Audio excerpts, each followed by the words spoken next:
So in this lesson we're going to be focusing on the nature and extent of Muslims around the world. I'll give a little bit of detail about Muslims in Australia, but mostly we're going to focus on a little bit about their population around the world, but specifically about the different groups of Islam and kind of how they differ a little bit. So the extent of adherence of Muslims around the world, so Islam is one of the fastest growing religions globally, and there are over 1 billion Muslims worldwide. And this is therefore not just a religion found in the Middle East, which is kind of contrary to most popular belief, as it exists around the world, as this map here shows, definitely very much so in Africa, also parts of Asia, but then as you can see, even though they're more minor numbers, there's still significant populations around the world, and Russia is also a bit of a larger population of Islam. So the largest Muslim population by percentage of the population is actually in Indonesia, which again potentially goes against the popular belief that it's just in the Middle East. And it's also been shown to be a growing force throughout Asia, Africa, and even in Europe and North America. So because it exists in most countries globally, Islam varies significantly across these countries. So this means that Muslims and their practices and what they look like vary just as much as it does for any other religious group like Christianity that exists kind of globally. So Islam is divided along sect lines like Sunni and Shia, which are the dominant sects within Islam, which we're going to look at in a little bit more detail. And they also vary throughout ethnic lines. So what that means is the form of Islam that's found in like countries like Algeria can vary quite significantly to that found in Malaysia. So we wouldn't expect to find Muslims that are acting and looking the same in Australia as you would find in, say, Saudi Arabia. So there is variations even within the belief system. So as like in Europe, Islam is one of the fastest growing religions in Australia as well, and it has also been in Australia for a long period of time. So there's evidence, and I'll go through that evidence in a second, that Islam has been in Australia for over 200 years before Christian Europeans arrived, and this is the case as it was introduced to the Indigenous Australians by Muslim traders from Makassar Island, which is present-day Indonesia. So they set up settlements in northern Australia, which we know now through the fact that there are Muslim graves facing Mecca in northern parts of Australia, and also there is art incorporating Makassar Muslim motifs. So they've been around for quite a long time. Also, the Australia's first mosque was built around 1882 in Mari in South Australia. So Muslims have also helped in the development of Australia. They've helped to build, well, Afghan people helped to build the Ghan train line, which they did on camelback, and so it's called Ghan after Afghan people. So they were monumental in helping to build that train line, which goes across central Australia, and so they named the rail line after them. However, the White Australia policy slowed down Islam's growth. As we know, it did that to all different belief systems outside of Christianity, because it made it harder for Muslims to exist in Australia, and also stopped any immigration outside of white, mostly British Christians. So no more Muslims could travel to Australia as they had done in the past. However, as we know, with the abolition of the White Australia policy, as with other religions outside of Christianity, they were able to grow, and Islam has grown by 40% between 1996 and 2001, and there are also now close to 500,000 Muslims in Australia. So now I'm going to go through Sunni and Shia, which are the two major or largest sects of Islam. The two largest sects of Islam. So the majority of Muslims are Sunni, though, with roughly around 85% identifying as Sunni, and then roughly around 10 to 15% are Shia. The other major differences between the two sects date back to the death of Muhammad and how Islam should be led. So there's, it kind of goes against what Sunnis and Shias believe because, and this is not everywhere, mostly where it matters to be Sunni or Shia, in places like Australia and in Europe and America, most Muslims don't really go along the line of being Sunni or Shia, they just identify as Muslim. Whereas in countries where non-secular Muslim countries, it does kind of matter if you're Sunni or Shia. And so the differences aren't that great, but to them they're quite significant. So Sunnis believed that no one could succeed Muhammad in his spiritual abilities as prophet, and that the Quran was finalized in reflecting God's revelations. So therefore the Caliph, which is the elected spiritual leaders by consensus of the male members of the Quraysh or the tribe, were seen to only be guardians of the faith. And that's because they could discuss what was written in the Quran and the Sunnah, and the Sunnah, as we'll come to learn, is the stories of Muhammad's life, but they couldn't make any more or any new proclamations. And also the first caliph in the Sunnis' minds for Sunni Muslims was Muhammad's father-in-law, Abu Bakr. So, yeah, as I said, the Sunnis believed that the caliph could only be elected by consensus, and that consensus, or what they decided to be why you could be elected or not, was based on if you were living an exemplary Muslim life. And so you had to demonstrate that before you could be elected as a caliph for Sunni Islam. And this is where the differences for Sharia has come from. The differences. This is where the Sharia has come from, as the extensive set of laws Sunni caliphs created from the consensus and discussion based on the Quran and the Sunnahs is the creation of the Sharia. So the Sunni caliphs sat down, and this is, the first 12 Sunni caliphs sat down and discussed what they believed the Quran was saying, what they believed the Sunnah was saying, and then decided an extensive set of laws, which is now known as Sharia. So comparatively, though, Shia Muslims differ in their beliefs as to how Islam should be led, as they believe that the caliph's role is to continue the revelations of Muhammad. So there is a significant difference there. Sunnis believe that no one can continue the revelations of Muhammad, whereas Shias believe that some people can continue the revelations of Muhammad. So therefore, what that means for Shia Muslims is that all caliphs should be descendants of Muhammad and Ali, which is Muhammad's cousin or son-in-law, as they believe Muhammad entrusted to Ali the role of imam, and saw imams as infallible interpreters of the Quran. And so if you are a descendant of Ali or Muhammad, then you have the ability to be able to continue Muhammad's revelations. So therefore they believe that there has been a clear line of successors passed down from Ali, providing infallible imams for every era. And the last of which is they call or is known as the hidden imam, who disappeared around 880 CE or AD, and they believe that one day he will appear to conquer the world for Islam. However, current imams are the hidden imams agents, so they're known as imami doctors of the law, and the most senior of them all are ayatollahs. Most of the Shia imams or Shia ayatollahs come from Iran, which is the only majority Shia Muslim country. Now, that is all just mostly background information. It is important information, but I wouldn't stress too much on getting absolutely every single dot point down. Like I said, the main differences between the two we really want to focus on is that Sunni Muslims believe that there is no proper or there is no divine imam that can follow the revelations of Muhammad. Whereas Shia Muslims believe that there can be, as long as they're descendants of Muhammad and Ali. And what that has led to, as we'll see, is that Shia Muslims believe in a little bit more hierarchy than Sunni Muslims do. So initially the differences between Sunni and Shia Islam was based mostly on the questions over who should lead the Muslim community. As previously said, the Shia Muslims believe that it should be descendants of Ali and Muhammad, whereas Sunni Muslims believe that there could be no proper leadership after Muhammad and that there was only guardians of the faith rather than leaders of the faith.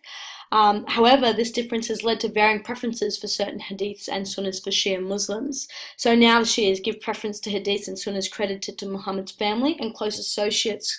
Consequently, whilst Shias consider all sunnah hadiths as useful, they do, however, closely scrutinize ones that aren't connected to Muhammad and his associates.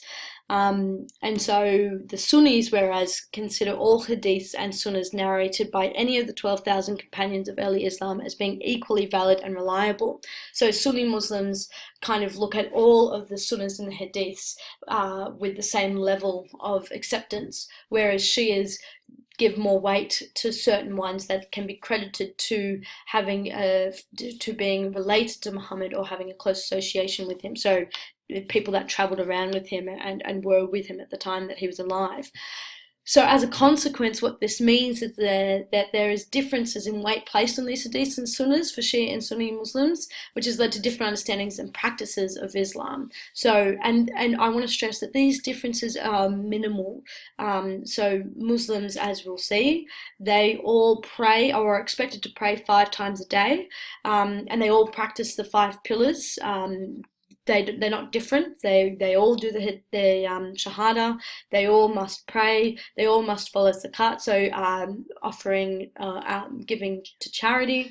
They must all go into the Hajj, and when they go to the Hajj, they do the exact same thing that Sunni or Shia Muslims do. That there's no variation in that. So in terms of practices, there is a difference in the sense that Shias are allowed to or permitted to combine some of their prayers into 3 daily prayers. So some days they'll do 3 daily prayers rather than 5. But other than that, there's very limited differences. Also, Shia Muslims will sometimes, not all Shias, but not all Shia Muslims do this, but sometimes we can identify Shia Muslims by a small tablet of clay from a holy place, somewhere around Mecca or Medina, which they place on their forehead whilst prostrating. So what that means is while they're bowing and going up and kneeling down, they'll place their forehead onto that piece of clay from the holy place. So yeah, pretty much that's it in terms of practical differences. So the practices, they really don't do many different things in terms of their practices. It's limited, but yeah, it's not grand. The main differences is in their leadership. So like I said, the Sunni Muslims don't believe that there is any real proper leadership in Islam after Muhammad, whereas Shia Muslims do. So there are significant differences today in structure and organization of Islam between Sunni and Shia Muslims. So there is a clear hierarchy in the Shia clergy, and political and religious authorities given to the most senior and knowledgeable members of the Shia Islamic community. So again, they are known as ayatollahs. And they are transnational and religious institutions. So their transnational and religious institutions are funded by religious taxes and the zakat as well. So the 2.5% annual charity that Shia Muslims give, some of that goes to running their religious institutions, but also the state takes specific taxes for running those religious institutions as well. However, for Sunni Muslims, as said, there is no clear structured hierarchy of the clergy, and what that means also is that religious institutions are mostly funded by the state. So like in Australia, most Muslims get their money through a little bit of charity, but also through tax breaks and things like that from the Australian government. And similar to non-secular countries in the Middle East and things like that, they will just help to build the churches themselves, so they just fund it themselves. So that's the 2 major sects, and it's important that we understand the differences between those. But then there's also 2 more sects that exist within Islam. They kind of stem from Sunni and Shia Islam, but they're also very different. So the 2 are Alawis and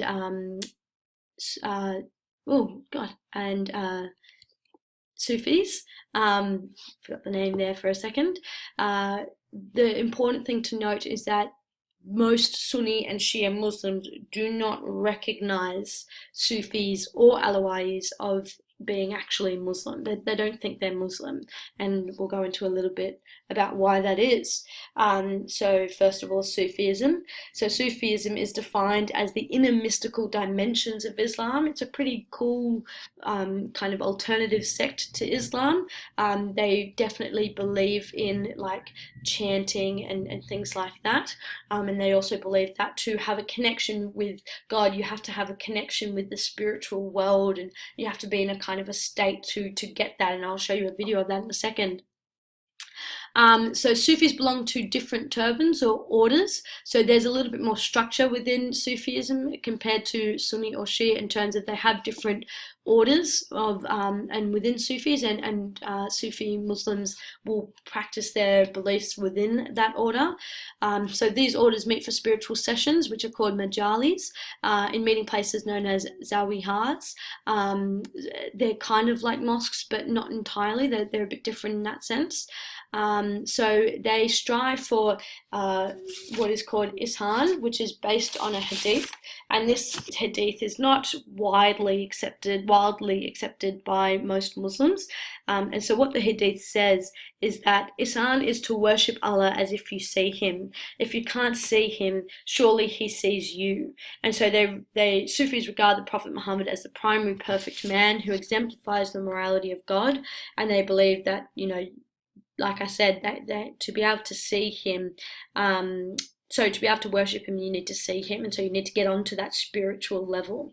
So yeah, and they believe, and also they see themselves through, because of that hadith, because they believe that to be able to be, for God to be able to see them, they have to be able to see him.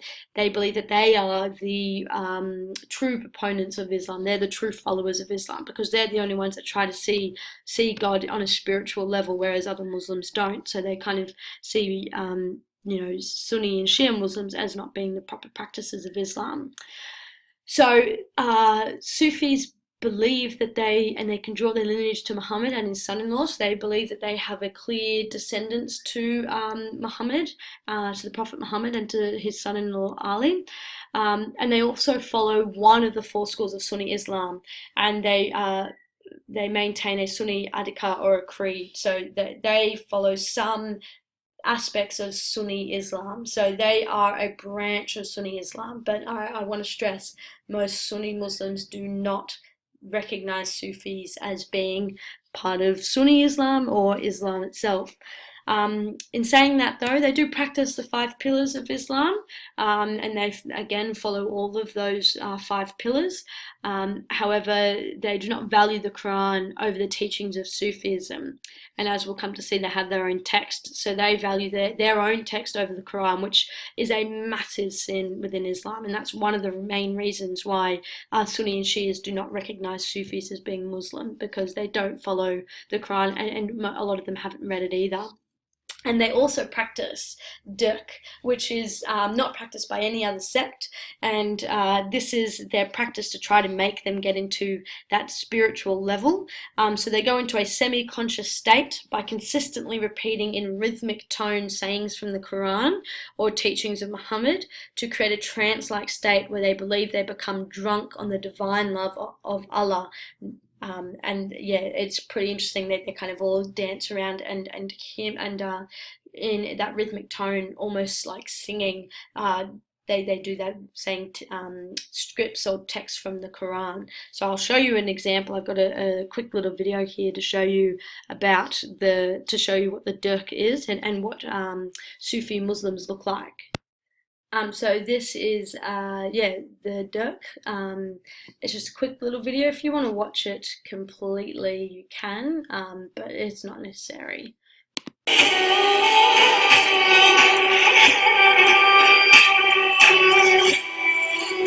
You'll also see in a second that these guys with the all white cloak and the tall hats, they start to dance as well. So these are the kind of the leaders of the dirk, or the leaders of the order, and they'll start kind of dancing in a second, because they'll get into their spiritual trance.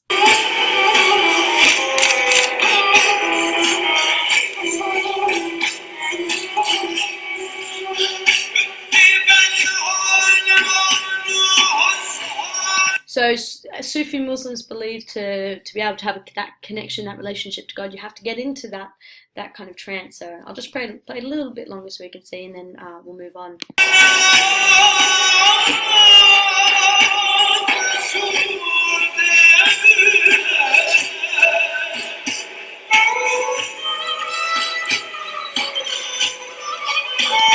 So yeah, that's Sufi Muslims. Like I said, it's a little bit different, but interesting.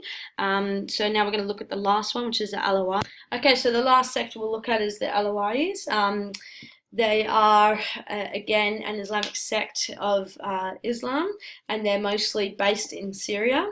And they're considered to be a branch of Shia Islam, but there are also, again, as with the Sufis, some notable differences. So, as like with the Sufis, many Muslims see their beliefs as being the furthest away from Islam, especially compared to other Shia groups.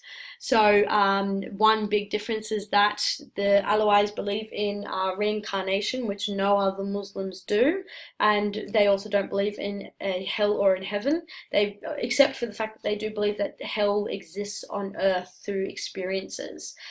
So that's definitely a difference for the Alawis compared to the other Muslim groups.